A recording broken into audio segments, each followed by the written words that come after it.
Stupid little thing. Turned out it was a bad hard drive. All that trouble. So months ago, I noticed in the middle of a drive, my head unit just rebooted, kind of out of nowhere. Never happened before, thought that was kind of weird. So I kind of was like, all right, well, maybe it was just like a little glitch. And then a month later, it did it again. And then a week later, it did it again. And then it got to the point where it was just on a constant reboot loop, like every 5 minutes. It seemed that in this case, when that happens, you either have the problem is your head unit or the hard drive. Now, if it's the head unit, that's bad, because in these cars, even as old as they are, coming up on over 10 years at this point, a brand new display unit costs over $3,000. I think they're like $3,300, which is absurd. You can get them on eBay for like 1/10 of the price, but if you want brand new, that's what you're paying for it. The best case scenario is the hard drive fails, because these are like less than 20 bucks and you can get them on Amazon brand new still. And everything I'm gonna talk about today, of course, as always, I'll leave linked in the description below. So, reached out to Steve from CodeMyBimmers. If you've heard of them, if you've been on the BMW forums, they're a longtime sponsor of the forums. And if you read through, you know, he usually gives out like a lot of tips and free advice and stuff like that, but he also has a service where he does remote sessions to code different things in your car. And in this case, he also sets up new hard drives, map data, everything that I went through today. And I'll get to all that later and how that session went. But anyway, I reached out to Steve, and he suggested to the troubleshoot this to remove the hard drive in a way to tell whether or not it was going to be the hard drive or the head unit, because you can remove the hard drive from the car and it will still work. And if removing the hard drive stops the rebooting, then you know the problem was the hard drive. And I'm not even 100% sure a bad head unit or display results in a constant reboot. It maybe just goes dark, I'm not sure, but I think other people have run into that issue. In any case, remove the hard drive, sure enough, stop the rebooting, and that was that. That was a stupid little thing. Anyway, if you run into this, and if that is your problem, here is how you can remove the hard drive from your car and test it out. So all you have to do is get your trim tool piece, and starting from underneath of the air vent on the passenger side, just start pulling up to release the clips. I think there's like maybe 5 that run underneath of them. So just lightly take your trim tool, give it a little pull, and that will release the clip, and then just work your way from right to left. I think you could probably start in the other way. I just found it easier to start on the right-hand side since it is a very thin, you know, edge of the trim piece. So remove the trim piece, then you have 2 cables that you have to release, 2 connectors. I don't remember if they're pinch or lift and pull, but either way, they're both easy to disconnect. So you can disconnect that, move that out of the way for now. Next up, you have another piece of trim underneath of the radio faceplate. That's really easy, just 4 clips, 2 top and bottom. And so you can just pop those out with the same trim tool piece, move that out of the way as well. There's 1 connector there that connects to the USB, and that's pretty easy to remove. Okay, now we have the radio faceplate. So here, grab your T20. You have 2 T20 screws on the top and 2 on the bottom.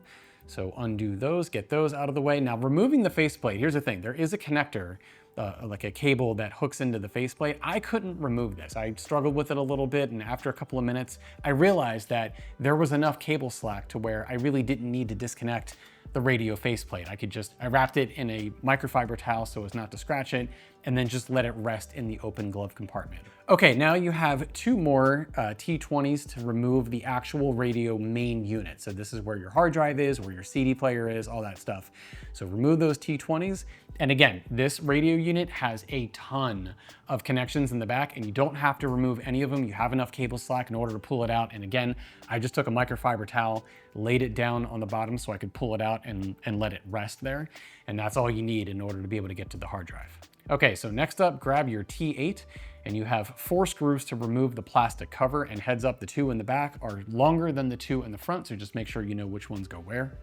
And then you also have another T8 in the front of the radio, just underneath of the CD player.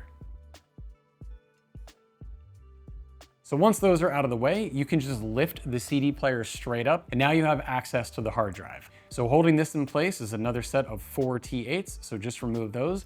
And again, you can just lift this straight up. The hard drive is connected to a small circuit board connected to the piece underneath, so you can pull that off, and now the hard drive is free. Now, since everything is still connected, at this point you can turn on your car and see whether or not the head unit still reboots. And again, in my case, it stopped. All your functionality should still work, because the only thing really stored on the hard drive is like if you have any songs or media, stuff like that, your map data, a few other things, but nothing that is required for the iDrive unit to actually work, because all of those settings and functionality is actually stored in memory. So at this point, if the head unit is not rebooting, then you know the problem was the hard drive. In fact, I could even hear the hard drive. Like if you listen to it, you could hear this little as it rebooted. Okay, now at this point with the hard drive, and we're gonna put this down because I'm gonna be using this as a prop. So when it comes to replacing the hard drive, you can go one of two different ways, right? So you can do the OEM one, which that is a Toshiba 200 gig drive. You can get them brand new on Amazon. Again, links in the description below. Or you can do an SSD drive. It's what a lot of people tend to do. It's even recommended from Steve from CodeMyBimmers. So I ended up going with a PNY 250 gig solid state drive. And the cool thing is that it's the exact same dimensions as the stock drive. So it fits perfectly in the metal plate when you put everything back together. Now here is where, and if you want to skip through the what I tried that didn't work section, I try to put chapters and all this stuff, and I'm sure it's gonna be a bunch of techie stuff. It's gonna be kind of boring, so feel free to skip past this. So here's what I tried, right? Even though my job largely entails dealing with tech stuff, I actually kind of hate tech. Right? If I'm not dealing with it at work, I can't stand it. I just want stuff to work at this age. Maybe me from 15 years ago when like a free weekend and a case of Red Bull might have banged this out, but me nowadays just wants things to work. So, but since I thought I could maybe like work this into a video, did a bunch of research, went through the BMW forums, read a ton of posts from guys who have, had this problem and have had to do the hard drive swap and all that kind of stuff, and found that basically you should be able to do this on your own with in a virtual environment. So I got VirtualBox. A QNX ISO. QNX is an operating system that was developed by BlackBerry that is largely used in the automotive industry. And then you also need a copy of the Create HDD script, which you don't need it, but it makes life a lot easier. So you run that against the drive and it sets up all the partitions based on the sizes and everything. And it also puts all of the directories on there that iDrive needs to function. So I figured I'd give this a shot for the video. I got all the way up to the point of running the script against the drive, like got QNX installed on the virtual environment, got it to recognize, the drive as well as a USB stick to transfer the create script on there. Tried running the script, and that's where I started running into issues. I tried troubleshooting for a little bit and then got to the point where I was like, patience has exceeded. So at this point, I probably was like a tweak or two away from getting the stupid script to run, but I'd had enough. Emailed Steve from CodeMyBimmers and was like, all right, bro, let's set up a session. So here's how that works for anybody who's interested. Man, as this video was going along, I feel like the talking was getting I felt like I was talking at an insurance seminar. I don't know. Okay, let's start that again.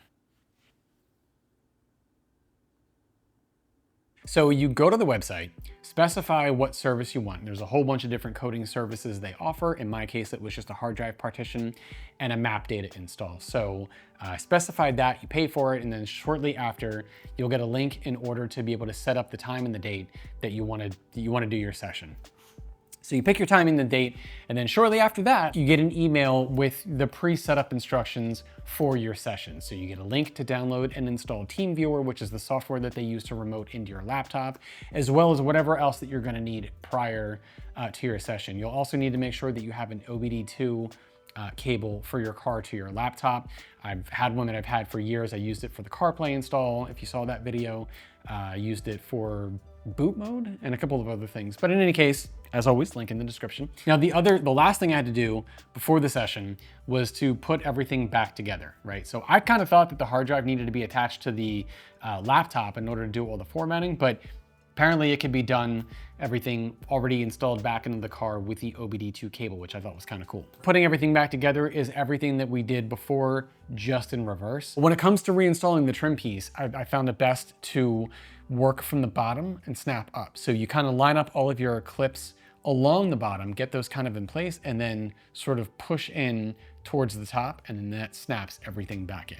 Okay, so day of for the coding session, about 5 minutes before our scheduled time, I got a text message from Steve, making sure that we were still good to go. I was all set up. I had the OBDII cable hooked up to the laptop, had a charger hooked up because I wasn't sure how long the session was gonna take. And speaking of which, I also hooked up a trickle charger to the battery just because I figured, with a remote session and also copying over the map data. So for the actual session, I gave Steve the code and the password for TeamViewer in order to remote in. He immediately transferred over Feature Installer, which is the same software I used when I did the CarPlay install. However, I was running Windows 11 Home Edition, which was being very finicky about software from unsigned developers. So there was just a small hiccup there. He actually ended up having a different version that worked fine. And then after that, it was off to the races. He set up PuTTY, did a remote session to his server, ran the script, got the hard drive formatted. It was probably less than maybe 5 minutes to get everything up and running.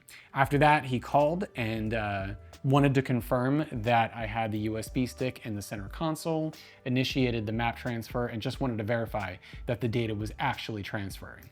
So at that point, the session was over. I think start to finish, it took maybe about 15 minutes, including the slight hiccup with the feature installer software. And we were good to go. The map data installed, and once that was done, everything worked. So that is a breakdown of what my remote coding session was like with CodeMyBimmers. I could not recommend those guys enough. Steve, super nice guy, really, really helpful even before our session with the troubleshooting tips. So nothing but nice things to say about that experience. Highly recommended if you're like me and you're just like, you know what? I just don't feel like messing with it. I don't feel like trying to figure it out.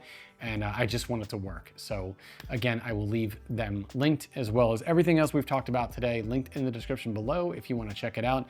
But in the meantime, I hope you enjoyed this video. Hope you found it helpful, and I will catch you guys in the next one. Thanks for watching. I think that's it.